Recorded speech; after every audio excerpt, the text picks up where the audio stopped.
Reading through the Bible.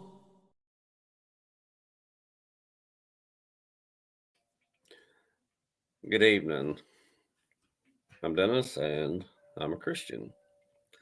This evening we'll be reading Genesis chapter 8. Genesis 8. Then God remembered Noah and every living thing and all the animals that were with him in the ark. And God made a wind to pass over the earth, and the waters subsided. The fountains of the deep and the windows of heaven were also stopped, and the rain from heaven was restrained, and the waters receded continually from the earth. At the end of the 150 days, the waters decreased. Then the ark rested on the seventh month, the 17th day of the month, on the mountains of Ararat. And the waters decreased continually until the 10th month. And in the 10th month, on the first day of the month, the tops of the mountains were seen. So it came to pass at the end of 40 days that Noah opened the window of the ark which he had made.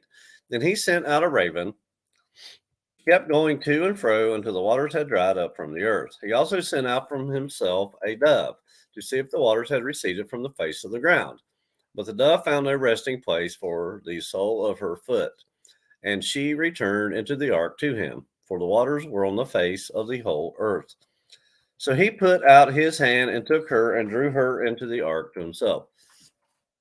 And he waited yet another 7 days, and again he sent the dove out from the ark. Then the dove came to him in the evening, and behold, a freshly plucked olive leaf was in her mouth. And Noah knew that the waters had receded from the earth. So he waited yet another 7 days and sent out the dove, which did not return to him anymore. And it came to pass in the 601st year, in the first month, the first day of the month, that the waters were dried up from the earth. And Noah removed the covering of the ark and looked, and indeed the surface of the ground was dry. And in the second month, on the 27th day of the month, the earth was dried. Then God spoke to Noah, saying, Go out of the ark, you and your wife, and your sons, and your sons' wives with you. Bring out with you every living thing of all flesh that is with you, birds and cattle, and every creeping thing that creeps on the earth, so that they may abound on the earth, and be fruitful and multiply on the earth. So Noah went out, and his sons, and his wife, and his sons' wives with him. Every animal, every creeping thing, every bird, and whatever creeps on the earth, according to their families, went out of the ark. Then Noah built an altar to the Lord, and took of every clean animal and of every clean bird, and offered burnt offerings on the altar. And the Lord smelled a soothing aroma.